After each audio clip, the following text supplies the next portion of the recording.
When only the nobles can dream of becoming a knight, a commoner decides to change history. Unfortunately, society refuses to accept him and falsely accuses him of a murder. A long time ago, there was a kingdom living in peace. They believed they had nothing to fear, but lurking in the shadows was a great and terrible evil. The monster attacked without warning, destroying everything and everyone in its path. But when everyone lost hope, a hero rose up. She was known as Glorith. She ordered the monster to go back to the shadows from where it came. Glorith vowed that her people would never be vulnerable again, so she trained an elite for it. Force of knights and declared that their descendants would protect the kingdom for generations to come. But if you want a happily ever after, you can never let your guard down because the monsters are always out there. Thousands of years have passed, but the knights still exist to guard their people. However, only someone from the noble bloodlines can become the knight, while the poor can just dream. But the tradition is finally going to change. Tonight's knighting ceremony, a street kid named Baller wanted to become a knight, and he was. Lucky enough to get noticed by the queen. She believed that Ballister had the heart of a hero and she let him study in the Knights Institute. With Ballister joining the ranks for the first time in history, the kingdom's safety will be put in the hands of a commoner. Therefore, most of the people are against this decision. Beside Ballister, many other disciples are also graduating tonight, including the direct descendant of Glorith, Ambrosius Goldenloin. He is the most anticipated knight of this generation. Despite being a high-ranking man, Ambrosius isn't arrogant at all, and he has developed a close relationship with Ballister. He believes that everyone is going to love Ballister like he does. However, his other fellows still believe that Ballister will never get accepted. Suddenly, the director arrives. Ballister takes his sword from the squire and stands in line to greet the director. Afterwards, they head outside to get honored by the queen. As his turn arrives, Ballister walks to the stage and the queen officially announces him as a knight. She also declares that from now on, anyone will be given the chance to become a knight if he works hard enough. Hearing this, the crowd started cheering up for Ballister. When everything seems perfect, Ballister's sword mysteriously changes shape and shoots at the queen. Ambrosius proceeds to stop him and cuts off his arm. Ballister runs away as he gets a chance to escape.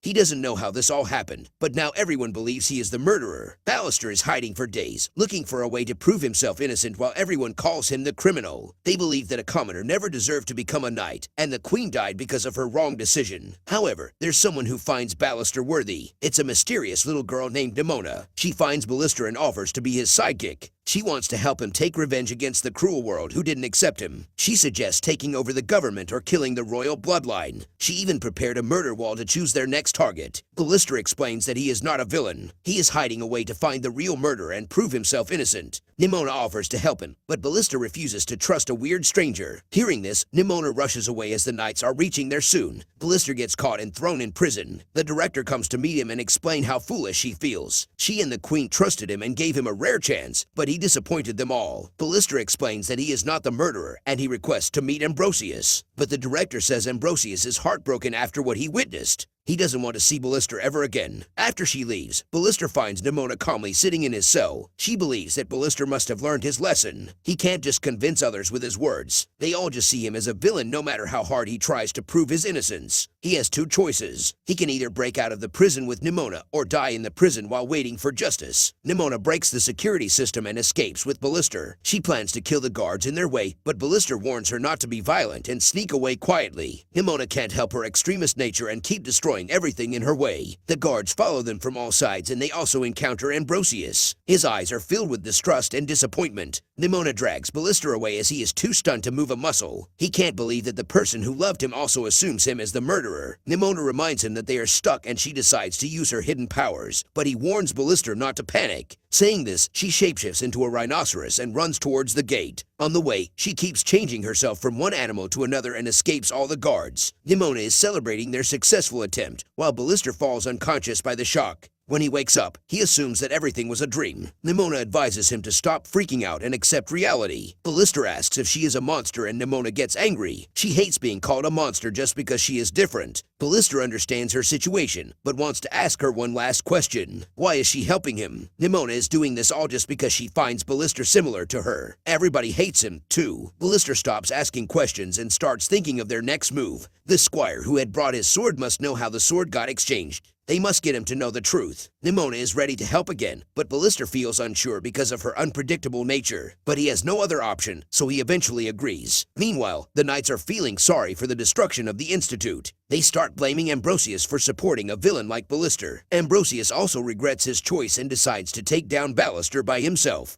The director approves his decision and lets him lead the mission. He sends thousands of forces to spread around the town and find Ballister. Under such circumstances, Ballister and Nimona have to take the public train to the market and find the squire. Ballister puts on a cloak, but the guards are everywhere. He needs some distraction to ride the train without getting caught. Nimona takes that responsibility, but what she does is of course not expected. She shapeshifts into Ballister and starts getting goofy in front of the guards. Then she starts playing some jazz music and invites the guards to dance with her. While they all run after her, Ballister gets in the train and Nimona also sneaks in as a rat. On their way, Ballister asks her who she actually is and how she discovered her rare powers. Nimona keeps twisting words and doesn't reveal the truth. Ambrosius is keeping an eye on CCTV footage and gets suspicious. He knows that Ballister doesn't like jazz and he will never dance in public like that. There's more to this case than they are assuming. Ambrosius heads to the train station to catch the villains, but they escape from the roof. After looking around in the market, they finally spot the squire. Nimona takes the form of a cute little child and asks the squire to help in finding her mother. When the squire doesn't fall for her cuteness, she starts threatening him. After capturing him, she puts him in a random car and Ballister drives it away. The knights keep shooting arrows at them, but the villains escape.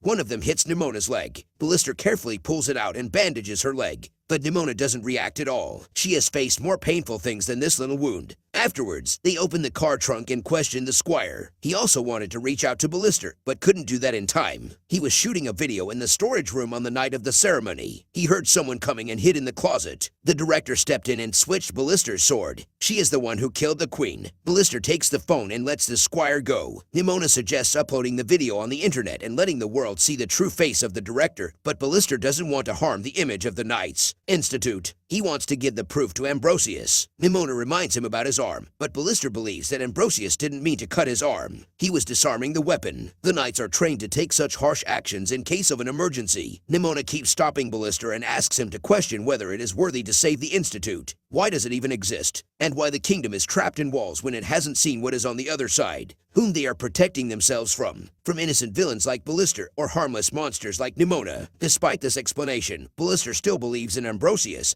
and goes to the Institute. He tells the truth and pulls out the proof. But before he can show it to Ambrosius, another knight destroys the proof. Ballister thinks that Ambrosius will believe him anyway, but that doesn't happen and he orders the knights to capture Ballister. They tried to do it the right way, but it didn't work, so it's time to do the wrong. Ballister grabs his sword and knocks down the knights with Nimona's help. He gets against Ambrosius and asks if he means anything to him. Ambrosius questions if Ballister is going to team up with a monster, but Ballister replies that Nimona is his friend who stayed by his side, unlike Ambrosius. Suddenly, some more guards attack Ballister. Nimona rushes to help him, but gets caught in an electric cage. Nimona turns into an even bigger monster to escape the cage. She suddenly notices a kid in danger and saves him. Afterwards, she takes the form of a little girl, but the kid still calls her a monster. Her heart breaks and she runs away. Ballister tries to calm him down, but Nimona questions the way humans are brought up. Even the little kids are taught that they can become a hero if they point a sword at anyone a little different. Nimona hasn't done anything, but the whole kingdom wants to run a sword through her, and sometimes she wants to let them do it. Ballister comforts her and says that she was always right. They should just find another place for themselves on the other side of the walls. But Nimona can't let the director get away so easily. It's time to play dirty like her. Meanwhile, the director is studying all the footage of Nimona to know more about her. Suddenly, Ambrosius walks in and questions the director about her suspicious acts. She confesses her crimes and says that she did this all to save the kingdom. Only the nobles should become the knights. To keep her acts a secret, she kills Ambrosius. However, it is actually Nimona. Ballister has filmed the director's confession and uploads it on the internet. Everyone finally sees the real face of the director, and Ballister and Nimona celebrate their victory. Ambrosius rushes to arrest the director, but she has saved one last trick under her sleeves. She makes an announcement and explains how Nimona can take anyone's appearance. The director lies that in the video it wasn't her but Nimona. Ambrosius secretly meets Ballister and says that he still trusts him. The wrong one is Nimona, who is tricking Ballister. She is using him to destroy the kingdom. Ambrosius pulls out an ancient scroll and shows the picture of the monster Glorath defeated. It was Nimona. Ballister refuses to believe this and decides to ask Nimona by himself. He shows her the scroll and asks if it is her who fought Glorath. Nimona can't believe that Ballister still doesn't trust her even after the way she helped him. Ballister loses his temper and says that Nimona made him commit crimes, so she is not the only one being hated by the people. She is not a sidekick, but a monster. Hearing that word again, Nimona runs away out of the kingdom. She recalls her past when she used to shapeshift into different animals just to blend in, but everyone rejected her, until she found Glorath. She befriended Nimona, and they used to play together all day. Glorath eventually saw Nimona's shape-shifting ability, but she stayed her friend. Until one day, the kingdom kingdom got to know about Nimona and started to call her a monster. Glorith tried to save her first, but then she took her kingdom's side and told Nimona to return to the shadows she came from. Since then, Nimona has been desperate to get accepted in the society. The grief and darkness takes over Nimona, and she turns into a giant black monster. She enters the kingdom and walks towards the Institute. All the knights start attacking her and create chaos. Nimona walks to Glorith's statue, which is holding a sword. Nimona steps further to kill herself. She has given up. No matter how hard she tries, for others she is just a monster. Suddenly, someone stops her. It's Ballister. He apologizes to Nimona and tells her she is not alone. Nimona turns back to normal and hugs Ballister. The director still orders to fire the cannon at Nimona, which can affect more than half of the city. Ambrosius stops her and tells her that they might be wrong from the start. The director doesn't listen and fires the cannon. Nimona says that she is going to rewrite the history, and she immediately rushes to take the impact of the cannon on herself. The kingdom is saved, but Nimona disappears. The shielding walls also break, and people realize there's nothing on the other side to be afraid of. The Institute is shut down, and the knights live a normal life now. Nimona and Ballister's pictures are still everywhere, but now they are called heroes. Unfortunately, Nimona is not here to see this all. Ballister goes to her hideout and cleans it up. He was about to leave when he heard a sound. It's Nimona. She is alive. We live in a society where people have to die to prove their innocence. Just because someone is different doesn't mean he's a monster. Give them a chance to write their story.